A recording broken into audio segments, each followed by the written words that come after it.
ফুয়াদ আপনাকে যুক্ত করা হয়েছে। আপনি বলেন তাহলে। ধন্যবাদ আমাকে যুক্ত করার জন্য। আমাকে শুনতে পাচ্ছেন কিনা একটু জানাবেন? হ্যাঁ, শুনতে পাচ্ছি বলেন। আচ্ছা, প্রশ্নে যাওয়ার আগে একটা করি যে গত একটা ভঁ, লাইভটার ভঁ আগের লাইভ একটা ভঁ, ভঁ করে শব্দ হচ্ছে ভাই। একটা ভঁ, ভঁ করে শব্দ হচ্ছে। আপনি কি কোনো পাম আ স্পিকারের পাশে কথা বলছেন? না, না আমি স্পিকারের পাশে কথা বলছি না। এবার দেখেন তো ঠিক আছে? এবার ঠিক আছে বলেন। আচ্ছা। গত লাইভের আগের লাইভটা যেটায় আপনার সাথে আমি আলোচনা করেছিলাম মেবি হচ্ছে যে মোহাম্মদ সাল্লাল্লাহু আলাইহি ওয়াসাল্লাম পেটুক ছিলেন কিনা বা এই বিষয়ে। তো ওই লাইভটা দেখলাম মানে লাস্টে একটা টেকনিক্যাল প্রবলেম হয়েছিল এবং পরে একদমই ডিলিট হয়ে গেছে। মানে আসলে কোনো সমস্যা হয়ে গেছিল নাকি? ওটা কি আবার মানে আপনারা আপলোড দিতে পারবেন কিনা? কারণ লাইভটা দেখলাম অনেক আলোচনা হয়েছিল। মানে না ওটা আর নেই। ডিলিট তো কেন নেই? হয়ে যাওয়ার কথা না। ডিলিট হয়ে যাওয়ার কথা না। ওটা আছে। আ ওটা গত লাইভের আগের লাইভে হয়েছিল নাকি? জি, জি। গত লাইভের আগের লাইভটা। We a bin a StreamYard এ কিছু টেকনিক্যাল প্রবলেম হয়েছিল। যে কারণে আমরা লাস্টের দিকে আমরা শেষ করে দিতে হয়। ওইটা YouTube এ পরে YouTube এ এটা চলছিল। এটা বন্ধ করা যাচ্ছিল না YouTube থেকে। কারণ StreamYard থেকে বন্ধ করলে এন্ড স্ট্রিম দিলে এটা হচ্ছে না, কাজ হচ্ছে না। তখন পরে গিয়ে আমি সেটা YouTube এ ঢুকে সেটা ম্যানুয়ালি বন্ধ করেছি। কিন্তু ম্যানুয়ালি বন্ধ হয়ে যাওয়ার কারণে যেটা হয়েছে সেটা আবার আনলিস্টেড হয়ে গেছিল ভিডিওটা। পরে এখন আবার আমি ঠিক করে দিয়েছি। এখন আপনি ঢুকে দেখেন সেটা আবার পাবেন। ওইটা মানে আমি পরের দিন মানে ওইদিন সকালে রাতে হয়েছিল একটা সকালে দেখেছিলাম পরবর্তীতে আবার একটু কিছু বিষয় দেখার জন্য যাই দেখি যে লাইভটা ওখানে নেই। ওই ১ম লাইভটা। এজন্য আরকি। এখন আচ্ছা ঠিক ঠিক আছে। আছে আচ্ছা ঠিক আছে তাহলে আমি আমার প্রশ্নে চলে যাই। তো আপনার যে লেখাটা, এই লেখাটা ধারাবাহিকভাবে পড়ছিলাম। ওখানে মানে মোহাম্মদ সাল্লাল্লাহু আলাইহি ওয়াসাল্লাম কি সর্বশ্রেষ্ঠ মানুষ ছিলেন কিনা? ওখানে একটা ঘটনা আপনি করেছেন যে গুপ্ত হত্যা করা। কাব ইবনে আশরাফ, আবু রাফি এবং আসমা বিনতে মারওয়ানের যে হত্যাকাণ্ড বিষয়টা। মানে উল্লেখ করেছেন যে এখানে মূল পয়েন্ট হিসেবে দেখিয়েছেন যে তারা মূলত রাসূল সাল্লাল্লাহু আলাইহি ওয়াসাল্লামকে মানে কটূক্তিকারী ছিল এই অপরাধেই তাদেরকে হত্যা করা হয়েছে নাকি? নাকি আরো কোনো কারণ ভ্যালিড রিজন আছে বলে আপনি দাবি করছেন? আর কোন রিজন ওইখানে ছিল না। মূল রিজনটাই ছিল এটা ইমাম ইবনে তাইমিয়া তার গ্রন্থে লিখেছে। আ ইমাম ইবনে তাইমিয়ার একটা বিখ্যাত গ্রন্থ আছে। আস-সারিমুল কি যেন নাম? নামটা আমি এই মুহূর্তে মনে করতে পারছি না। তার একটা বিখ্যাত গ্রন্থ যে আ মানে নবীকে কটুক্তিকারীর উপরে তরবারি, হ্যাঁ? উন্মুক্ত তরবারি। সেটার বাংলা অনুবাদ উন্মুক্ত তরবারি করা হয়েছে। সেই বইটার ভিতরে ইমাম ইবনে তাইমিয়া যে জিনিসটা লিখেছে যে এদেরকে হত্যা করার মূল কারণ ছিল নবী সম্পর্কে কটূক্তি করা। বাদবাকি কারণগুলা সেগুলা যদি তারা করত বা না করত তা দিয়ে তো আসলে তেমন কিছু যাইত আসতো না। কটূক্তি করার জন্যই তাদেরকে এই গুপ্ত হত্যাগুলা করা হয়েছে। এটা ইমাম ইবনে তাইমিয়ার বক্তব্য। জি, অবশ্যই। তবে আমার কাছে কিছু মানে বললাম যেমন ইবনে সাদের তাবাকাত আর আত-তাবারির হচ্ছে তাফসীর ও তারিখ গ্রন্থে মানে মূল কারণ দেখানো হচ্ছে যে তারা মূলত মানে রাসূল সাল্লাল্লাহু আলাইহি ওয়াসাল্লামের বিরুদ্ধে যুদ্ধের পরিকল্পনা করছিল জন্য তাদের মানে এই হত্যাকাণ্ডের ইয়েটা। এই বিষয়ে মানে না, আরো এটা মানে এটা এটা হচ্ছে এটা মূল কারণ না। এটা যুদ্ধের পরিকল্পনা করলো কি করল না তাদের কিছুই যাইতে আসতো না। যদি কেউ কটূক্তি করে তাহলে তাকে জবাই করতে হবে। এটা ইসলামের একটা সুপ্রতিষ্ঠিত বিধান। ইমাম ইবনে তাইমিয়ার গ্রন্থটা আপনি চাইলে এই মুহূর্তে আপনাকে আমি খুলে বের করে দেখাতে পারি। উন্মুক্ত তরবারি। সেটার ভিতরে আ আমার কাছে আছে, বইটা আমার কাছে আছে। সেটার ভিতরে খুব পরিষ্কারভাবে বর্ণনা করা আছে যে একটা মহিলা আছে যে হচ্ছে গিয়ে মুহাম্মদের সাহাবী ছিল। একজন অন্ধ সাহাবীর একটা ক্রীতদাসী ছিল। সেই ক্রীতদাসী মুহাম্মদ সম্পর্কে কটূক্তি করত। তখন আ মানে রাতের বেলা সেই অন্ধ সাহাবী তার ওই যে উম্মে ওয়ালাদ ক্রীতদাসীর পেটে ছুরি ঢুকিয়ে চাপ দিয়ে তাকে হত্যা করে ফেলে। সকালবেলা মুহাম্মদ যখন এসে জিজ্ঞেস করে তখন সে বলে যে, "এভাবে হত্যা করে ফেলছি।" এবং এটার জন্য তার বলে যে, "এটা ঠিকই আছে। এই রক্তের কোনো মূল্য নাই।" মুহাম্মদ এই হ্যাঁ, এই মন্তব্য হাদিস করে। তো হ্যাঁ, হ্যাঁ, এর আগেও দেখিয়েছেন। ওটা নিয়ে আমি আসলে একটু আলোচনা আলেমদের সাথে করার সুযোগ পাচ্ছি না। কয়েকদিন অসুস্থ তো বাড়ির বাইরে যাচ্ছি। কালকে ওটা দেখব। হুম, তবে যেটাই সেই যে আর সেই হাদিসে অন্যান্য এই জিনিসটা ব্যাখ্যাতে আছে। সেই হাদিসে এটা আছে যে মুহাম্মদ সম্পর্কে সামান্যতম কটূক্তিও যদি কেউ করে, ইমাম মালিকের মতে মুহাম্মদের জামার একটা বোতাম ময়লা ছিল। এটাও যদি কেউ বলে, সেটা ভুলে বলে থাকুক, ভুলে বললেও তাকে মেরে ফেলতে হবে সাথে, সাথে। তার কোনো বেঁচে থাকার কোনো অধিকার নাই। এটা কাফের বলুক বা মুসলিম বলুক, এটা দিয়ে কিছু যায় আসে না। তাকে যখনই মুসলমানরা ক্ষমতাশালী হবে তখন তাকে জবাই করতে হবে। এটাই ইসলামের একটা সুপ্রতিষ্ঠিত বিধান। কাব বিন আশরাফ, আবু রাফে, আসমা বিনতে মারওয়ান এদেরকে এই কারণেই জবাই করা হয়েছে। এই কারণেই হত্যা করা হয়েছে। এখানে আমি কাব বিন আশরাফ এবং আবু রাফের কথাটাই বলছি। কারণ আসমা বিনতে মারওয়ানের বিষয়টা দেখলাম ঐতিহাসিকভাবে মানে সনদ দুর্বল। অনেকে এটাকে বানোয়াট বলেছে। এজন্য উনার বিষয়ে বলছি না। কাব বিন আশরাফ হ্যাঁ, এবং সনদ সনদ রাফের দুর্বল বিষয়টা এই আর্গুমেন্ট আপনি আনতে পারেন যে এটার সনদ দুর্বল। কিন্তু সনদ দুর্বল হইলেও সনদ আছে এবং বহু জায়গা থেকে আছে। হুম? একজন মনে হয় করেছিলেন। নামটা ভুলে গেলাম। একজনের মানে ডকুমেন্টারিতে এটা পাওয়া গেছে মানে ওই আসমা বিনতে মারওয়ানের ঘটনা। আর কিন্তু হচ্ছে আসমা আর বিনতে ২ মারওয়ানের যে চেইনটা আছে, সেই চেইনটাকে যদি আপনি বাতিল করেন, সেই চেইনটা খুব সম্ভবত ওয়াকিদি, হ্যাঁ? এই চেইনটাকে যদি আপনি বাতিল করেন, তাহলে ইসলামের আরেকটা বিরাট সমস্যা হয়। সেই সমস্যাটা হচ্ছে যে বয়স্ক লোকের দুধ পান বিষয়ক যে জটিলতাটা ইসলামের ভিতরে আছে, যে ঝামেলাটা আছে, সেই বয়স্ক লোকের দুধ পান বিষয়ক যে হাদিসটা আছে যে মোহাম্মদ একটা মুচকি হাসি দিয়েছিল। মোহাম্মদ বয়স্ক লোককে দুধ পান করানোর কথা বলেছিল এবং এই বয়স্ক লোকের দুধ পানের যে হাদিসটা আছে সেই হাদিসে সাকলিং এর কথা মানে চুষে খাওয়ার কথা বলা আছে। মুয়াত্তা মালিকের ওই হাদিসটা যদি মুয়াত্তা মালিক থেকে যদি এই হাদিসটা আপনি দেখেন সেখানে আপনি দেখবেন চুষে খাওয়ার বর্ণনা আছে। এখন পরবর্তীতে ইসলামের আলেমরা বলতেছে যে চুষে খাওয়া মানে একটা মেয়ের বয়স্ক একজন পুরুষ আইসা একটা মেয়ের মানে স্তন থেকে চুষে দুধ খায়া মানে ইয়া হচ্ছে মাহরাম হচ্ছে, মাহরামে পরিণত হইতেছে। এই জিনিসটা নিয়ে পরবর্তীতে আলেমদের ভিতরে মতবিরোধ দেখা দিছে। তখন আলেমরা মত দিছে যে এটা চুষে খাইতে হবে না, এটা একটা গ্লাসে ঢেলে বা বোতলে ঢেলে খাইলে হবে। তখন এই যে গ্লাসে ঢেলে যে বা বোতলে ঢেলে যে খাইতে হবে, এই বক্তব্যটার একমাত্র চেইন হচ্ছে ওয়াকিদি। এছাড়া আর কোনো চেইন নাই। এই ক্ষেত্রে মুসলিমরা আবার ওয়াকিদিকে স্বীকার করতে বাধ্য। ওয়াকিদিকে স্বীকার না করলে এখন পর্যন্ত আপনারা যখন যদি একজন মহিলাকে যদি আপনি কি এই জিনিসটা জানেন যে বয়স্ক লোকের দুধ পান বিষয়ক হাদিস নিয়ে কি আছে ইসলামে? আ আরে ফুয়াদ সাহেব আপনি কি জানেন যে বয়স্ক লোকের দুধ পান বিষয়ে ইসলামে কি বলা আছে এটা কি আপনি জানেন? হ্যাঁ, হ্যাঁ, আপনার একটা ভিডিও দেখেছিলাম ওয়াকিতির রেফারেন্স থেকে মানে কিছু হাদিস আছে আমি দেখেছিলাম একবার। না, এটা ওয়াকিদি রেফারেন্সের হাদিস না। এই হাদিসগুলা সহিহ। হ্যাঁ? হাদিসগুলা একদম সম্পূর্ণ সহিহ। কিন্তু এই যে মানে চুষে খাইতে হবে, মুয়াত্তা মালিকের হাদিস গ্রন্থে লেখা আছে চুষে খাওয়ার কথা। আর বোতলে ঢাইলা খাইতে হবে বা গ্লাসে ঢাইলা খাইতে হবে এইটা ওয়াকিদি শুধুমাত্র ওয়াকিদির বক্তব্য। হুম? ওয়াকিদি এটার চেইন এইটা যে আপনি মুহাম্মদ পর্যন্ত পৌঁছাইবেন সেটার একমাত্র চেইন হচ্ছে ওয়াকিদি। এখন ওয়াকিদিকে যদি আপনি বাতিল করেন, ওয়াকিদিকে যদি আপনি হ্যাঁ, অনেক আলেম আছে যারা ওয়াকিদিকে মিথ্যুক বলেছে। অনেক আলেম আছে যারা ওয়াকিদিকে আ গ্রহণযোগ্য না বলেছে।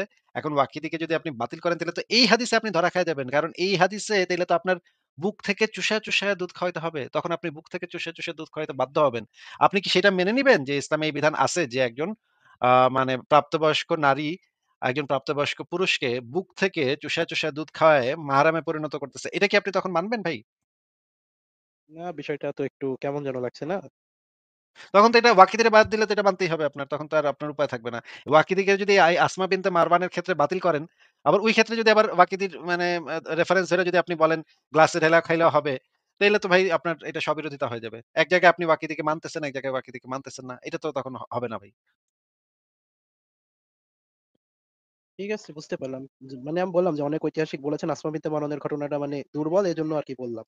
আর তবে এই দুর্বল বিষয়টা যদি আপনি ওয়াকিদির কারণে যদি এটা বলেনও তাহলে তো আপনি আরেক জায়গায় ধরা খাবেন। আচ্ছা ঠিক আছে। কাব বিন আশরাফ এবং আবু রাফে এই বিষয়ে আপনি কি বলতে চান সেটা তাড়াতাড়ি বলেন ভাই। জি, অনেকক্ষণ অপেক্ষা করে আছি, দেরি না করি। তো এনাদের ২ জনের বিষয়ে যে এই যে গুপ্ত হত্যা করা হয়েছিল, তো এদের বিরুদ্ধে অনেক মানে ঐতিহাসিক বিশেষ করে মানে সিরাত গ্রন্থে লিখছে যে এদের একটা অভিযোগ ছিল যে এরা মোহাম্মদ সাল্লাল্লাহু আলাইহি সাল্লামের বিরুদ্ধে মানে এদের মানে হ্যাঁ, গালি দিত, কটূক্তি করত, কবিতা লিখত এটাও ঠিক। তবে আরেকটা অভিযোগ ছিল যে এরা ষড়যন্ত্র করছিল হচ্ছে মক্কার মুশরিকদের সাথে যে মানে বিভিন্ন সময় তথ্য দিয়ে ইয়ে দিয়ে মানে যুদ্ধে উস্কা দিত তাদের বিরুদ্ধে। ষড়যন্ত্র যে করেছিল সেটার কি কোনো প্রমাণ হয়েছে এই জিনিসটা? এটার কি কোনো বিচারিক প্রক্রিয়ার মধ্য দিয়ে এই জিনিসটা গেছে? এবং সেই বিচারিক প্রক্রিয়াতে কি সেই ব্যক্তিদের আত্মপক্ষ সমর্থনের কোনো সুযোগ ছিল? আ এ বিষয়ে আমার মানে ঠিক সঠিক জানা নাই। যে আপনাকে আর আবারও বা এ প্রশ্নটা বিষয়ে আমি করি। আপনাকে আবারও একটা প্রশ্ন করি। একজন ব্যক্তি সম্পর্কে মনে করেন আপনি একটা অভিযোগ করলেন এবং অভিযোগ করে তারে মাইরা ফেললেন। সে সেই অভিযোগটা সত্য নাকি সত্য না সেই বিষয়ে আপনি কোনো প্রমাণও দেখাইলেন না। আপনি জাস্ট বললেন ও আমার বিরুদ্ধে ষড়যন্ত্র করছিল। মনে করেন আপনার এলাকার যে এমপি আপনার বাসায় এসে ঢুইকা আপনার পুরা পরিবারকে মাইরা ফেললো এবং বলল যে এরা আমার বিরুদ্ধে খুনের ষড়যন্ত্র করতেছিল। এখন তারা যে খুনের ষড়যন্ত্র করতেছিল এটা তো একটা প্রমাণ সাপেক্ষ ব্যাপার। এবং এটা একটা বিচারিক প্রক্রিয়ার মধ্য দিয়ে যাইতে হবে এবং যাদের বিরুদ্ধে অভিযোগ করা হচ্ছে, তাদের আত্মপক্ষ সমর্থনের সুযোগ থাকতে হবে। তাদের জন্য উকিল নিয়োগ করতে হবে, যারা তাদের পক্ষ হয়ে সেই কোর্টে মামলা লড়বে যে তারা আসলে ষড়যন্ত্র করছে কি করে নাই, সেটা সেই তাদের পক্ষ থেকে সেই উকিল সেই বিষয়ে কথা বলবে। এটা সারা পৃথিবীর বিচারিক প্রক্রিয়া। সেটা সেই গ্রিসের সময় থেকে এই বিচারিক প্রক্রিয়াতে বিচার হয়ে আসতেছে। প্রাচীন গ্রিসের যে মানে যখন আ ডেমোক্রেসি যদিও সেটা ডেমোক্রেসি না, তারপরে সো কল্ড ডেমোক্রেট সোসাইটি যখন সেখানে গঠিত হচ্ছিল, সেই সময় থেকে আজ পর্যন্ত এটা হচ্ছে একটা বিচারিক প্রক্রিয়া। যে একজন যার বিরুদ্ধে অভিযোগ, তার বিরুদ্ধে অভিযোগটা প্রমাণ দিতে হবে এবং যার বিরুদ্ধে অভিযোগ তার আত্মপক্ষ সমর্থনের সুযোগ থাকতে হবে। যদি তার আত্মপক্ষ সমর্থনের সুযোগ না থাকে, তাইলে তো যে কেউ যেকোনো সময়ে মনে করেন আজকে ইসরায়েল গাজাতে একটা গণহত্যা চালাইলো। সব মানুষকে মেরে ফেলল। মাইরা ফেইলা বলল যে, "ওরা সবাই মিলে আমার বিরুদ্ধে ষড়যন্ত্র করতাছিল, চক্রান্ত করতাছিল। আমাদেরকে মেরে ফেলার জন্য ওরা একটা গভীর ষড়যন্ত্রে লিপ্ত ছিল। হুম? এইজন্য আমরা ওদেরকে ঢুকায়া এক্কারে বোমা মাইরা সাবরে মাইরা লইছি।" এই দাবিটা যদি করে তখন কি আপনার কাছে সেটা একটা অ্যাকসেপ্টেবল গণহত্যা হবে? বা পাকিস্তান আর্মি যখন বাংলাদেশে ২৫শে মার্চ রাতে যখন আক্রমণ করে, পাকিস্তান আর্মিও কিন্তু একই কথা বলেছিল যে, "ওরা ষড়যন্ত্র করতাছে। ওরা ভারতের সাথে মিল্লা আমাগো পাকিস্তানের বিরুদ্ধে ষড়যন্ত্র করতাছে।" হ্যাঁ? এই ষড়যন্ত্র কইরা এইজন্য ওগরে আমরা মারছি। হ্যাঁ? এইটা তো ভাই যেকোনো যেকোনো খুনি, যেকোনো ডাকাত, যেকোনো মানে বদমাইশ লোকই ঠিক একই কাজ করবে। একটা খুনকে জাস্টিফাই করার জন্য এই ধরনের একটা কথা বলতে পারে। কিন্তু তাদের এই বক্তব্যটা সঠিক কিনা সেটা তো বিচারিক প্রক্রিয়ার উপরে নির্ভর করবে। এই গুপ্ত হত্যার ভিতরে তো যারা খুন হইছে তাদের তো আত্মপক্ষ সমর্থনের কোনো সুযোগই ছিল না। তারা তো জানতও না যে তাদেরকে খুন করা হবে। তাদেরকে যদি আত্মপক্ষ সমর্থনের সুযোগ না দেয়া হয়, তাহলে তো সেটা একটা স্রেফ গুপ্ত হত্যা, স্রেফ খুন এবং সেটা একটা বদমাইশি কাজ ভাই। এই জিনিসটা কি আপনি বুঝতে পারছেন না? জি, মানে যেটা বলতে চাচ্ছেন যে অবশ্যই এগুলা মানে একটা বিচারিক প্রক্রিয়ার মাধ্যমে হতে হবে। কিন্তু মনে আপ করেন আপনি আপনি আপনি যদি কারো আপনার বিরুদ্ধে যদি কারো কোনো অভিযোগ থাকে তাহলে তো সেটা একটা বিচারিক প্রক্রিয়ার ভিতর তার আগে আপনার বিরুদ্ধে অভিযোগটা আনতে হবে। অভিযোগের সপক্ষে প্রমাণ দিতে হবে। একটা নিরপেক্ষ বিচারকের কাছে সেই জিনিসটা আসতে হবে। তারপরে হচ্ছে গিয়ে এই জিনিসটা আপনার আপনার বিরুদ্ধে যে অভিযোগ মানে প্রমাণগুলো আছে সেগুলো উপস্থাপন করতে হবে। আপনিও তখন সেইগুলাকে খণ্ডন করবেন।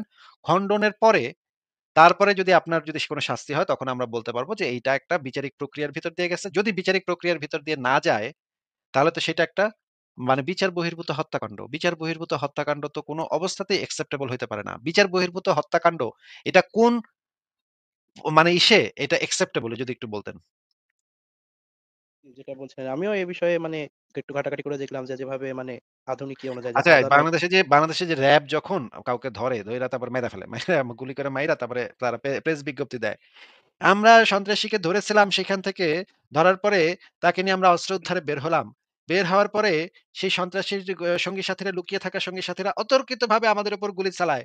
তখন আমরা আত্মরক্ষার স্বার্থে তাদের উপরে গুলি চালাই। গুলি চালিয়ে তাদেরকে আমরা ঘটনাস্থলে তা গো মা মানে গো মা গোলাগুলিতে ঘটনাস্থলে সেই শীর্ষ সন্ত্রাসী এবং তার সঙ্গী সাথীরা সবাই নিহত হয়।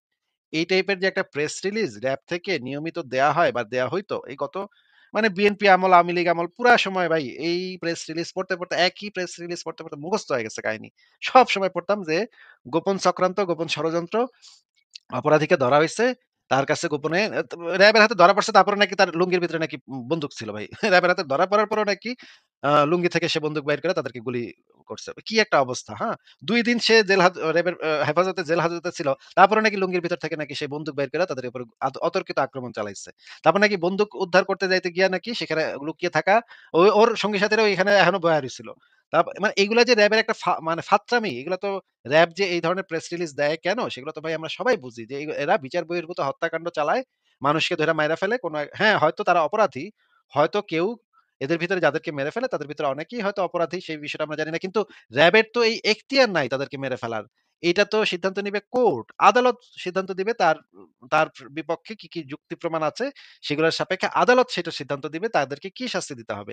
র‍্যাবের তো এই এখতিয়ার নাই তাদেরকে মেরে ফেলার। র‍্যাব যেটা করে যে এই ধরনের একটা গল্প ফাইদা একটা প্রেস রিলিজ দিয়ে তাদেরকে মেরে ফেলে। মেরে ফেলে তারপর একটা মানে পত্রিকাতে এই জিনিসটা ছাপায় দেয় যে লুকিয়ে থাকা সঙ্গী সাথীরা বন্দুকযুদ্ধে তারা নিহত হয়েছে। এই সমস্ত ধুনফুন তো ভাই মানুষ বুঝে ভাই।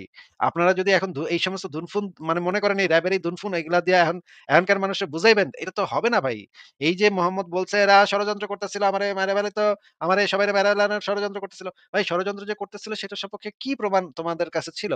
তোমার কাছে তো কোনো প্রমাণ নেই। তারপরে তো সেটাকে একটা বিচারিক প্রক্রিয়ার ভিতরে আনতে হবে। তাকে যদি সে এটা করে থাকে তাহলে তাকে গ্রেফতার করতে হবে। গ্রেফতার করে একটা নিরপেক্ষ বিচারকের কাছে তার আত্মপক্ষ সমর্থনের সুযোগ দিয়ে তাকে বিচার প্রক্রিয়া চালাইতে হবে। তখন যদি সেই বিচার প্রক্রিয়াতে যদি সে দোষী সাব্যস্ত হয়, তার বিরুদ্ধে অপরাধ প্রমাণিত হয়, তখন তাকে কোনো একটা শাস্তি প্রদান করা যেতে পারে। তখন আর আমরা এইভাবে আ মানে সমালোচনা করার আমাদের স্কোপটা থাকতো না। কিন্তু এটা তো ভাই গুপ্ত হত্যা করছে এটা নিয়ে আপনি আবার জাস্টিফাই করতেছেন। এটা ভাই কেমন কথা? আপনার কি ভাই লজ্জা শরম নাই নাকি?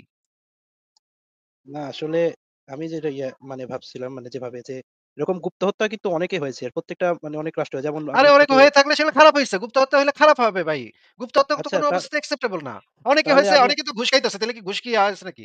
এখন আপনার বিরুদ্ধে যদি এখন ধর্ষণের মামলা হয়, আপনি যদি আদালতে গিয়ে বলেন যে, "ভাই অনেকেই তো ধর্ষণ করেছে। অনেকেই ভাই আমেরিকাতেও ধর্ষণ হয় ভাই।" তাইলে কি আদালত আপনার ছেড়ে দিবে ভাই? আচ্ছা আমি জাস্ট একটা এক্সাম্পল দিতে পারি। তাহলে আপনি মানে আপনার আরে ভাই মতামত জানতে এই চাচ্ছি। পয়েন্টের উত্তর দেন। আপনি যে বললেন অনেকেই তো অনেক দেশে তো গুপ্ত হত্যা হয়েছে। এই যে এটা যে আপনি আনলেন, এই জাস্টিফিকেশন দেওয়ার চেষ্টা করলেন। অনেক দেশে গুপ্ত হত্যা হয়েছে, অনেক দেশে গুপ্ত হত্যা করে। এইজন্য আমার নবী করলে, আমার নবী করছে। এইটা তো কোনো জাস্টিফিকেশন হইতে পারে না। অনেক দেশে তো রেপ হয়। এখন যদি আপনাকে আপনার বিরুদ্ধে যদি একটা রেপের মামলা দায়ের করা হয় আদালতে, আপনি কি আদালতে গিয়ে এই আর্গুমেন্ট দিতে পারবেন? যে ভাই অনেক দেশেই তো রেপ হয়, আমেরিকাতেও রেপ হয়, জার্মানিতেও রেপ হয় ভাই। এই আর্গুমেন্ট দিলে কি তখন জজ সাহেব আপনাকে এই সিদ্ধান্ত দিবে যে, "ও ফুয়াদ সাহেব ভালো কথা তো তুমি বিরাট যুক্তি দিছো তো। মারাত্মক যুক্তি। অনেক দেশে রেপ হয়। সুতরাং ফুয়াদ তো রেপ করে কোনো খারাপ কাজ করে নাই। অনেক দেশেই তো রেপ হয়।" আপনাকে কি পৃথিবীর কোনো কোর্ট কি এই সিদ্ধান্ত দিবে যে অনেক দেশে যেহেতু রেপ হয়, অনেক দেশেই যেহেতু অনেক মানুষ রেপ করে সেহেতু ফুয়াদ কোনো খারাপ কিছু করে নাই। এটা সিদ্ধান্ত দিবে? নাকি কোর্ট বলবে অনেক দেশে যদি হয়ে থাকে সেটা খারাপ হয়, তুই যে করছস তুইও খারাপ করছস। এটা বলবে। হ্যাঁ, অবশ্যই বলবে এটাই যে, যে দেশে হোক মানে সবাই খারাপ যেটাই হয়। তবে মানে আমি তাহলে যে আপনি বিষয় এই আর্গুমেন্ট আপনার কাছে কেন মনে হইল যে এই জাস্টিফিকেশন দেয়া যায় যে অনেক দেশে মানে গুপ্ত হত্যা হয়, অনেক দেশে গুপ্ত হত্যা চালায়। এই আর্গুমেন্ট এই জাস্টিফিকেশন যে দেয়া যায়, এটা আপনার মাথায় কিভাবে আসলো? এটা আপনার কে মানে এই না, ধরনের ভাই এগুলো তো আম উদ্ভট কথাবার্তা ভাই। না ভাই আসলে আমি যে মানে যে কারণে বলতেছি যে আমি দেখলাম যে অনেক রাষ্ট্রে মানে আইনগতভাবে এটা বৈধতা দেওয়া হচ্ছে। আমি একটা এক্সাম্পল দেই। যেমন আপনার ওসামা বিন লাদেনকে আইনগতভাবে যেভাবে মারা হয়েছিল, তখন তো আইনগতভাবে আইনগত যুক্তরাষ্ট্র বলছিল যে এটা আইনগতভাবে মানে নেসেসারি ছিল। হ্যাঁ, বলেন। আইনগতভাবে বৈধতা দেয়া আছে সেটা একটু দেখান তো আমাদেরকে। আমরা যেটা জানি যে তাদের বিরুদ্ধে যখন আ কোন একটা জঙ্গি সংগঠনকে জঙ্গি সংগঠন হিসেবে চিহ্নিত করার জন্য অনেক ডকুমেন্টস লাগে। আমেরিকাতে বা ইউরোপে যদি কোন একটা সংগঠনকে জঙ্গি হিসেবে চিহ্নিত করতে হয়, তাহলে কোর্টের মাধ্যমে করতে হয় এবং সেটার সপক্ষে অনেক দলিল প্রমাণ লাগে। অনেকগুলা এভিডেন্স তাদেরকে জমা দিতে হয়। জমা দেওয়ার পরে তারা কোর্ট থেকে বা সংসদ থেকে সিদ্ধান্ত নেওয়া হয় যে এই সংগঠনটাকে এখন থেকে আমরা মানে জার্মানি রাষ্ট্র হিসেবে মনে করেন আপনি একটা সংগঠন করলেন আজকে। আ ফুয়াদ বিন আ কুদ্দুস নামক একটা সংগঠন করলেন, হ্যাঁ? এই সংগঠন বাংলাদেশে আপনি সংগঠন চালাইতেছেন। এই সংগঠনকে জার্মানি জঙ্গি সংগঠন হিসেবে চিহ্নিত করবে না। কারণ আপনাদের বিরুদ্ধে সেরকম কোনো অভিযোগ জার্মানির কাছে নাই। আপনার সংগঠনকে যদি জঙ্গি সংগঠন হিসেবে চিহ্নিত করতে হয়, তাহলে আমি যদি চাই যে আপনার সংগঠনটা একটা জঙ্গি সংগঠন হিসেবে চিহ্নিত হোক, তাহলে আপনার সংগঠনের বিরুদ্ধে অজস্র প্রমাণাদি জার্মান সরকারকে প্রোভাইড করতে হবে। সংসদে বিল উত্থাপন করতে হবে, বারবার বিল উত্থাপন করতে হবে, প্রমাণাদি দিতে হবে। ওই সংসদের লোকেরা বসে বলবে, এই যুক্তি তো মানা যাবে না, এই প্রমাণ তো ভ্যালিড না। নানা তর্ক বিতর্কের পরে অনেক কিছু দেখানোর পরে তারপর যদি মানে জার্মানির পার্লামেন্ট থেকে এবং কোর্ট থেকে যদি জঙ্গি সংগঠন হিসেবে চিহ্নিত করা হয়, সেটা তো একটা দীর্ঘ প্রক্রিয়ার বিষয়।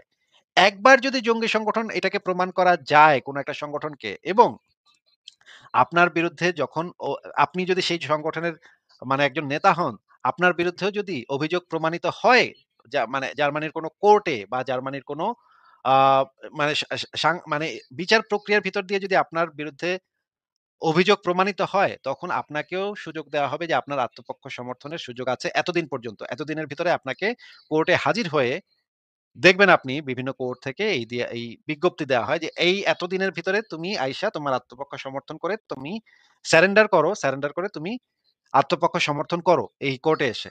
আপনি যদি সেই সময়সীমার ভিতরে নিজে কোর্টে এসে আত্মপক্ষ সমর্থন না করেন বা আ আত্মসমর্পণ না করেন, আপনি যদি এভিডেন্স না দেখান, তখন কোর্ট থেকে হুলিয়া জারি করা হবে যে আপনার বিরুদ্ধে তখন গ্রেফতারি পরোয়ানা বা আপনাকে দেখামাত্র গুলি, এই ধরনের কিছু নির্দেশনা কোর্ট থেকে তখন জারি করা হবে। যখন দেখা যাবে যে আপনি পুরা মানুষের জন্য ক্ষতিকর কোনো মানুষকে খুন করে ফেলবেন বা আপনার দ্বারা বিরাট ক্ষয়ক্ষতি হবে, তখন কোর্ট থেকে এই সিদ্ধান্ত দেওয়া হয়। অনেক এভিডেন্স এর উপর ভিত্তি করে অনেকগুলা বাই প্রক্রিয়া পার হওয়ার পরে ওসামা বিন লাদেন এবং মানে আল কায়দা এদের বিরুদ্ধে লক্ষ প্রমাণ, এমনকি ওসামা বিন লাদেনের নিজস্ব বক্তব্যই আছে যে সে টুইন টাওয়ারে হামলা করছে। এটা মানে প্রমাণের কোনো আর কোনো কিছু বাকি নাই। যে ওসামা বিন লাদেন খুব গর্ব করে এই জিনিসটা বলছে এবং আমেরিকান সরকার থেকে বারবার তালেবান সরকারের কাছে অনুরোধ করা হয়েছে যে তোমরা ওসামা বিন লাদেনকে আমাদের কাছে হস্তান্তর করো। তাহলে একটা বিচারিক প্রক্রিয়ার মধ্য দিয়ে তাকে আমরা তার করব। সে যে টুইন টাওয়ারে হামলা করছে সে এবং আরো অনেকগুলা জঙ্গি হামলা করছে, সেগুলোর বিরুদ্ধে আমরা বিচারিক প্রক্রিয়া চালাবো। কিন্তু তালেবান সরকার কখনোই সবসময় বলছে যে না, কখনোই ওসামা বিন লাদেনকে ফেরত দেওয়া হবে না। এই জিনিসটা যখন বারবার চাওয়া হয়েছে, বারবার রিফিউজ করা হয়েছে, তখন গিয়ে আমেরিকান সরকার এই ইসে গেছে যে ওসামা বিন লাদেনেরও সেই সুযোগটা ছিল। যদি সেই সময়ে তালেবান সরকার যদি ওসামা বিন লাদেনকে হস্তান্তর করত, তাহলে তার একটা বিচার প্রক্রিয়া হইতো। একটা মানে কূটনৈতিক চ্যানেলের মাধ্যমে তাকে হস্তান্তর করা হইতো আমেরিকান সরকারের কাছে, এবং আমেরিকান সরকার তার একটা বিচার প্রক্রিয়া অবশ্যই করত। কিন্তু সেইটা তো, সেই অবস্থা তো রাখে নাই। তখন তালেবানদের বিরুদ্ধে যুদ্ধ করে যখন আমেরিকান স ইয়ারা যখন ওসামা বিন লাদেনকে পাইছে, ততদিনে তো সেই মানে ডেট পার হয়ে গেছে ভাই। তখন তো তখন তো মেরেই ফেলবে। তখন তো আর কোনো নাই। যদি সে আগে সেই জিনিসটা করত, তাহলে তো সে সেই তার বিচার প্রক্রিয়ার ভিতর দিয়ে সে যেতে পারত। সে আত্মপক্ষ সমর্থনের সুযোগ পেত। আর আত্মপক্ষ সমর্থন তো সে করবেও না ওসামা বিন লাদেন। সে তো সরাসরি বইলেই দিছে, এই কুফরি, এই তাগুতি আইনের কাছে সে কখনো মাথা নত করবে না। এই আমেরিকান কোর্ট বা ইউরোপিয়ান কোর্ট বা জাতিসংঘের কোর্টের কাছে সে কখনো মাথাই নত করবে না। সে কখনো যাবেও না। মানে এগুলা সে মানেই না। সে শুধুমাত্র আল্লাহর আদালত মানে, আল্লাহর বিচার মানে। তাহলে তো সে অলরেডি আ যা করার সে নিজেই করে দিছে। এখানে তো আর কিছু বলার নাই ভাই। আমরা একদম পরিষ্কার ভাবে, বৈধভাবে তাকে হত্যা করা হয়েছে। এখানে কোনো অবৈধতার কিচ্ছু নাই।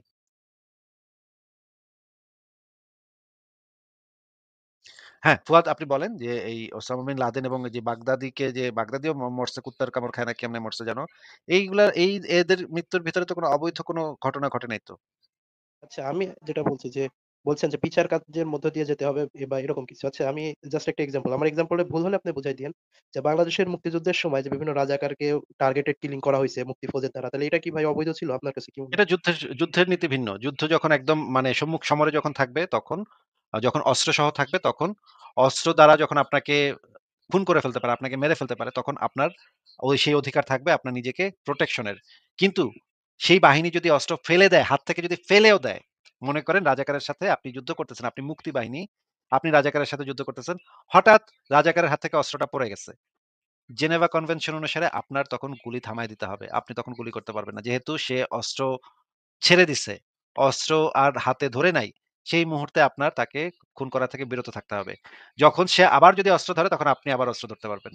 কিন্তু অস্ত্র তার হাতে নাই, এই অবস্থাতে আপনি তার উপরে কোনো ধরনের কোনো টর্চার, কোনো ধরনের নির্যাতন, কোনো ধরনের আক্রমণ কিচ্ছু করতে পারবেন না। জেনেভা কনভেনশনে খুব পরিষ্কারভাবে এই জিনিসটা বলা আছে ভাই। পৃথিবীর যেকোনো যুদ্ধরত বাহিনী যদি, একটা বাহিনী যদি অস্ত্র হাত থেকে ফেলে দেয়, সাথে জেনেভা কনভেনশন অ্যাক্টিভ হয়ে যাবে। তাদের উপরে আর কোনো নির্যাতন, হত্যা, খুন এগুলা করা যাবে না। যদি তাদের বিরুদ্ধে কোনো অভিযোগ থাকে, একটা আন্তর্জাতিক বিচার প্রক্রিয়ার ভিতর দিয়ে তাদেরকে, সেই বিচারিক কার্যক্রমের ভিতর দিয়ে তাদেরকে বিচার করতে হবে। কিন্তু তাদেরকে কোনোভাবেই হত্যা করা যাবে না, কোনোভাবে নির্যাতন করা যাবে না, কোনোভাবে দাস হিসেবে ব্যবহার করা যাবে না, তাদেরকে শ্রমিক হিসেবে কাজে লাগানো যাবে না। এগুলা কিচ্ছু করতে পারবেন না ভাই। আপনি কি ভাই জানেন না এগুলা? এগুলা কখনো পড়েন নাই? হ্যাঁ, পড়েছি টুকটাক। কত মানে জেনেভা কনভেনশন তাহলে নিয়ে ওরকম এই বিস্তারিত জিনিস পড়া আছে। জানেন না যে একটা যুদ্ধরত ২ টা বাহিনীর ভিতরে একটা বাহিনী যদি অস্ত্র সমর্পণ করে, অস্ত্র হাত থেকে ফেলে দেয়, সাথে জেনেভা কনভেনশন অ্যাক্টিভ হয়। সাথে তাদের কিছু অধিকার প্রতিষ্ঠিত হয়ে যায়। তাদের বেঁচে থাকার অধিকার প্রতিষ্ঠিত হয়ে যায়। যতক্ষণ এই পর্যন্ত তার হাতে অস্ত্র আছে, ততক্ষণ পর্যন্ত তার বেঁচে থাকার সেই অধিকারটা থাকবে না। আপনি আপনার নিজের প্রোটেকশন এর জন্য তাকে আপনি মানে গুলি করতে পারবেন। আপনার সেই রাইট তখন মানে প্রতিষ্ঠিত হয়ে যাবে। তার হাতে যখন অস্ত্র, মনে করেন আপনাকে কেউ, আপনি আপনার পরিবার নিয়ে ঘুরতে যাচ্ছেন, আপনাকে কেউ ছুরি দিয়ে আপনাকে দৌড়ে আসতেছে মারতে। আপনার সেই রাইট প্রতিষ্ঠিত হয়ে যাবে। আইনগত অধিকার আপনার চলে আসবে যে আপনি তাকে মানে মেরে ফেলবেন। তার হাতে যতক্ষণ ছুরি আছে। কিন্তু সে ছুরি ফেলে দিছে। ছুরি ফেলে আপনার দিকে তাকায় আছে। এই মুহূর্তে আপনি আর তাকে হত্যা করতে পারবেন না। কিন্তু যদি এরকমের আপনার থাকে, মানে আশঙ্কা থাকে যে সে হয়তো, তার পেটে হয়তো একটা বোমা আছে। সে হয়তো এই বোমটাতে, সে আমার তার হাতে কোনো অস্ত্র নাই, কিন্তু তার পেটে একটা বোমা আছে। সেই বোমাটাতে চাপ দিলে আমি আমার পরিবার শুদ্ধ উইড়া যাবো। এই রকমের ক্ষেত্রে, এই ধরনের ক্ষেত্রে আপনার আবার প্রতিষ্ঠিত হয়ে যাবে আপনার মানে গুলি করার রাইট প্রতিষ্ঠিত হয়ে যাবে। এটা যেটা আপনি যদি মনে করেন নিউ ইয়র্ক এয়ারপোর্টে নামছেন। আপনার পেটে বোমা, হ্যাঁ? আপনি চাপ দিলে পুরা এয়ারপোর্ট উইড়া যাবে। এই রকমের যদি তাদের কাছে এই তথ্য থাকে যে আপনার হাতে কোনো অস্ত্র নাই, কিন্তু আপনার পেটে বোমা নিয়ে আপনি আসছেন, তখন সিকিউরিটি ফোর্সের এই অধিকার প্রতিষ্ঠিত হয়ে যাবে আপনার মাথায়, একদম কপালের মাঝখানে ঠাস করে গুলি মাইরা আপনাকে সাথে মেরে ফেলা। কারণ আপনার যদি সামান্যতম চেতনাও থাকে, আপনি সেই সুইচে চাপ দিয়ে ফেলতে পারেন এবং পুরা এয়ারপোর্ট তাতে উড়ে যেতে পারে। এই কারণে তখন সাথে আপনাকে টার্মিনেট করা, সেই অধিকার তখন প্রতিষ্ঠিত হয়ে যায়। আপনি কি এই জিনিসগুলা ভাই জানেন না? হ্যাঁ, জানি। অত বিস্তারিত জানি না। আমি মানে ওই রাষ্ট্রবিজ্ঞান বা ওভাবে ওগুলো নিয়ে পড়িনি সায়েন্স স্টুডেন্ট। মানে টুকটাক যেগুলা আমাদের সমাজবিজ্ঞান বই-টই পড়ছি, কম বেশি জানি হ্যাঁ, যে একটা যুদ্ধকালীন সময় একটা মানে শত্রুপক্ষের কেউ যদি অস্ত্র ফেলে দিয়ে সারেন্ডার করে তখন তাকে গুলি করা এটা বৈধ নয় আন্তর্জাতিকভাবে। এই যে পাকিস্তান বাহিনী যে মানে ১৬ই ডিসেম্বর যে সিগনেচার করলো, আমরা আত্মসমর্পণ করছি। এরপরে কতজন পাকিস্তানি সৈন্য তাদেরকে তো বাঙালিরা ধইরা পিটায় মেরে ফেলছে নাকি? কি বলেন? তাদেরকে তো পিটায় মেরে ফেলার কথা নাকি? ৯০,০০০ ৯৩,০০০ সৈন্য যে ছিল, তাদেরকে তো মোটামুটি মনে করেন সবারই বাঙালিরা ধইরা পিটায় পুরা মেরে লাইছে নাকি? কি বলেন? না, তাদেরকে তো রাষ্ট্রীয় প্রোটেকশন দিয়ে মানে নিরাপদে বের করে দেওয়া হয়েছে। এটা তো আমরা ওয়াও! পড়েছি। তাই নাকি? তাই নাকি? কি কন ভাই? এটা কেমনে হইলো? ভাই কেমনে হইলো ভাই? কেন হইলো এটা? এটা হয়তো বৈধ নয় তাই আমি আমাদের স্যারের কাছে শুনছি ও, যে আসলে অনেক লোক ও, যুক্ত ও, ও, মানে ও যে ওই যে যেই সিগনেচারটা করবে এবং যেই অস্ত্রটা ফেলে দিবে, সাথে তারা কি এমন পাইলো যে তাদেরকে আর কেউ মারল না? বলেন তো ভাই? আইনে আছে যে তাদেরকে নিরাপত্তা দিতে হবে। এটা আইন যে অস্ত্র ফেলে দিলে তাদের ও! বিরুদ্ধে আর অস্ত্র ও ধরা যাবে মানে না। হচ্ছে আপনি বলতে চাচ্ছেন মানে বাঙালিরা এই কাজটা করছে, দেখায় দিছে যে এই আইনটা তারা ফলো করছে যে যেহেতু পাকিস্তানি আর্মি সৈন্য ফেলে দিছে, সৈন্যরা অস্ত্রটা সারেন্ডার করছে, অস্ত্র জমা দিছে। এখন আর তাদের গায়ে হাত দেওয়ার কোনো উপায় নাই। নাকি ভাই? হ্যাঁ, অবশ্যই। যত রাগ ঘৃণাই থাকুক না কেন, মনে করুন ওই বেটায় আমার পরিবারের ৩ জনের মারছে। কিন্তু বাঙালির তো আর উপায় নাই এদেরকে মারার নাকি? যখন সে অস্ত্র ছেড়ে দিছে। না, ওভাবে মারতে পারবে না। এখন খুব বেশি হলে তাকে গ্রেপ্তার করে বিচারের আওতায় আনতে হবে। সরাসরি তো গুলি করতে পারবে দারুণ, না। দারুণ। এই তো আপনি তো ভাই জানেন। তাইলে আপনি কেন এগুলা উল্টাপাল্টা হুদাহুদি সমস্ত মানে আ ইসের কথাবার্তা আমি যে বলতেছেন? পয়েন্ট আপনার অফ তো জানা আছে এগুলা। হ্যাঁ, যে পয়েন্ট অফ ভিউ থেকে বলছিলাম যে, আমার কাছে এই বিষয়টা মনে হয়েছিল যে কাপ্পিন আশরাফ বা আবু রাফির মারাটা একটা নেসেসারি ইভিল এর মতো ছিল। যে একটা ২ টা মানুষ যখন বড় একটা ট্রাইব এর জন্য মনে করেন হাজার কয়েক হাজার মানুষের নেসেসারি জীবনের এভিল জন্য প্রমাণ করতে হুমকি হইলে তো আপনার তারা যে ষড়যন্ত্র করতেছিল সেটার প্রমাণ দিতে হবে। সেটারই তো কোনো প্রমাণ নাই। নেসেসারি এভিল বইলা দিলেই তো হইল না। তাইলে তো যে কেউ আপনার যদি এইভাবে আপনার যদি এইভাবে আপনার যদি যুক্তি তৈরি করেন, তাইলে তো আমিও আপনার মাইরা তারপর বলব একটা নেসেসারি এভিল ছিল আমার বিরুদ্ধে ষড়যন্ত্র করতেছিল। গোপনে আমার পরিবারকে মারার জন্য ষড়যন্ত্র করতেছিল। তাহলে তো যে কেউ যেকোনো মানুষকে মাইরা এই কথা বলবে ভাই। আ কিন্তু ভাই এটা তো ভাই ব্যক্তিগত ছিল না। এটা তো একটা রাষ্ট্রীয় উদ্যোগ ছিল। রাষ্ট্রীয় উদ্যোগের আমি ক্ষেত্রে তো ধরেন আমি বললাম যে সে ডক্টর মোহাম্মদ ইউনূসকে মারার ষড়যন্ত্র করছিল। এজন্য আমি তাকে হত্যা করে ফেলেছি। এইটাতে তাইলে জাস্টিফাইড হবে? না হবে না। আপনি করলে তো হবে না। যদি রাষ্ট্রপক্ষ ওমা! নিজের থেকে কোন গোয়েন্দা সংস্থা নিজের থেকে যদি মোহাম্মদ তো উদ্যোগ তখন নেয় যে না রাষ্ট্রপক্ষ ছিল না। মোহাম্মদ তো তখন কোন রাষ্ট্রপক্ষ ছিল না। মোহাম্মদ একটা মদিনা তখন মানে কিছুদিন হইলো গেছে। সেখানে গিয়া কয়েকটা ইহুদি গোত্রের সাথে সে একটা চুক্তি করছে। এছাড়া তো মোহাম্মদের আর কোন এখতিয়ার নেই অন্য আরেকটা গোত্রে ঢুইকা তার মানুষকে মারার। ঠিক। তবে আমি বিষয়টা পড়ে আমি মানে আমার কাছে যেটা মনে হয়েছিল যে হয়তোবা এই ২ জন ব্যক্তি রাষ্ট্রের জন্য হুমকি ছিল। এজন্য তাদেরকে মানে মারাটা তখন প্রয়োজন তো ছিল কোন তাই হয়তো রাষ্ট্রই ছিল না। তখন টার্গেটেড আবার ছিল। রাষ্ট্র কি? মোহাম্মদ একটা গোত্রের কিছু লোকজন তারে মানে নেতা মানছে। কয়েকটা গোত্র তারে নেতা মানছে। এটা তো কোন রাষ্ট্রই না। এটা তো একটা তার মানে মানে মদিনার কিছু ট্রাইব তারে মানছে। তখন তাকে মেনে নিছে যে, তোমার কথা আমরা শুনবো, তুমি বিচার-টিচার কইরো।" এছাড়া তো আর ওর কোন ক্ষমতা নাই। তার মানে কি এটা মক্কা মদিনা থেকে সনদ মক্কা থেকে ফকির নিয়ে আইছে। ফকির নিয়ে আইসা মদিনায় আসছে। তারা ডাইকা ডুইকা আনছে। তুমি আইসা আমাকে ২-৪ টা বিচার-আচার করতে পারো তুমি। এ তো ম ম মক্কার ফকিরনি ছিল। মক্কা থেকে ফকির নিয়ে আইছে এখানে। এখানে থাকতে দিছে ওরে মদিনায়। কিভাবে রাষ্ট্রনায়ক হইল? রাষ্ট্রই বা কোথায়? রাষ্ট্রনায়কই বা কোথায় এখানে? ভাই এই ঘটনা কি মদিনা সনদ প্রতিষ্ঠার আগে না পরে? মানে আমরা যে জানি বিখ্যাত মদিনা সনদ যেটা। এর আগের ঘটনা এই নাকি? কাব বিন আশরাফের গোত্র তো মদিনা সনদে সিগনেচার করছে। সেটাই আপনি পাইছেন কোথায়? এটা তো দেখা হয়নি। এটা দেখতে হবে আমাকে আবার সার্চ দিয়ে যে আসলেও সিগনেচার করছিল কিনা নিজে করতেছে। এই যে এই যে বানু কুরাইজা গোত্রকে যখন বানু কুরাইজা গোত্র তো মদিনা সনদের ভিতরে ইয়াই ছিল না। মানে মদিনা সনদে যে করা গোত্রগুলো সেগুলোর ভিতরেই ছিল না। আর মুহাম্মদের তো শুরু থেকেই পরিকল্পনা ছিল ইহুদীদেরকে মেরে ফেলবে পরবর্তীতে। সে তো মানে আগে থেকেই বইলা আসছে। এবং বদরের যুদ্ধের পরে আপনি যদি পড়েন, বদরের যুদ্ধের পরে আপনি দেখবেন যে মুহাম্মদের সাহাবীরা গিয়া ইহুদীদের কাছে গিয়ে বলতেছে যে, "দেখো বদরের যুদ্ধে কিন্তু আমরা জিতে গেছি। তোমরাও তাড়াতাড়ি ইসলাম কবুল করো। নাইলে তোমরা ইহুদী তোমাদের কিন্তু আমরা আরেকটু ক্ষমতা-টমতা হইলে তোমাদেরকেও কচুকাটা করব।" তখন যাদের সাথে চুক্তিতে ছিল মানে মুসলমানরা তাদেরকে এই হুমকি-ধামকি দেওয়া শুরু করছে মুসলিমরা বদরের যুদ্ধে জেতার ইয়া নিয়ে। ঠিক আছে? যাই হোক ফুয়াদ সাহেব আপনি একটু ভালো করে পড়েন এই জিনিসগুলা। আর আপনি যে আর্গুমেন্ট দিচ্ছেন সেগুলা কোন অবস্থাতেই অ্যা কোনভাবেই এই জিনিসগুলাকে কোন জাস্টিফিকেশন দেয় না। বরঞ্চ এগুলা যে একটা খুবই ইনজাস্ট, খুবই বাজে, খুবই নোংরা, খুবই বর্বর, অসভ্য কাজ ছিল এই জিনিসটাই প্রমাণ করে। আ ফুয়াদ সাহেব আপনি কি আর কিছু বলবেন? আ হ্যাঁ, আরেকটা ছোট প্রশ্ন ছিল মানে বলে শেষ করব।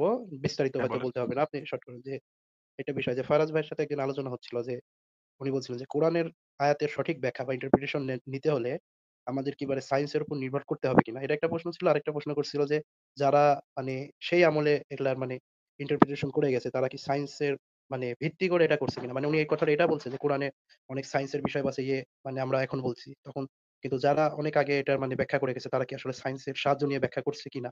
মানে এরকম একটা দাবি করেছিল। তো সেদিন আমি আসলে উনার কথাটা পরে বুঝতে পারিনি। পরে শুনে মানে বুঝলাম যে উনি আসলে কি প্রশ্ন করছিলেন। তো আমার প্রশ্ন হচ্ছে যে ভাই, কোরআনের আয়াত তো আসলে মানে আপনি দ্বিমত হলে আমাকে বলতে পারেন। আমি যেটা বলছি শুনেন যে, কোরআনের আয়াত তো এজন্য নাজিল হয়নি যে আমাদেরকে বিজ্ঞান শিখাবে। তো কোরআনের আয়াত না, না, না, নাজিলের wait, main wait, wait, wait, wait, wait, wait. বিজ্ঞান শিখাবে নাকি আ মানে গণিত শিখাবে এরকম কোন কথা তো এখানে বলা হচ্ছে না। বলা হচ্ছে যে কোরআনে যেই দাবিগুলা করা আছে সেগুলা তো সত্য কথা। নলেজ ক্লেইম, তাই না? কিছু জিনিস হ্যাঁ, হ্যাঁ, সম্পর্কে নলেজ ক্লেইম আছে কোরআনের ভিতরে, তাই না? হ্যাঁ, অবশ্যই। নলেজ ক্লেইম মানে হচ্ছে জ্ঞান আছে। কোরআনের ভিতরে কিছু সবকিছু সম্পর্কে বেশ কিছু জ্ঞান আছে। এখন বিজ্ঞান হচ্ছে সত্য জানার আমাদের কাছে একটা টুল, আমাদের কাছে বেস্ট এভেইলেবল টুল হচ্ছে বিজ্ঞান। যেটা দ্বারা আমরা পরীক্ষা-নিরীক্ষার মাধ্যমে সত্যে উপনীত হই। ঠিক আছে? এখন কোরআন যেহেতু আমাদেরকে সত্যের কিছু দাবি করতেছে, তখন আমরা সেই টুলটাকে ব্যবহার করে দেখি যে কোরআনের দাবিগুলা সত্য কিনা।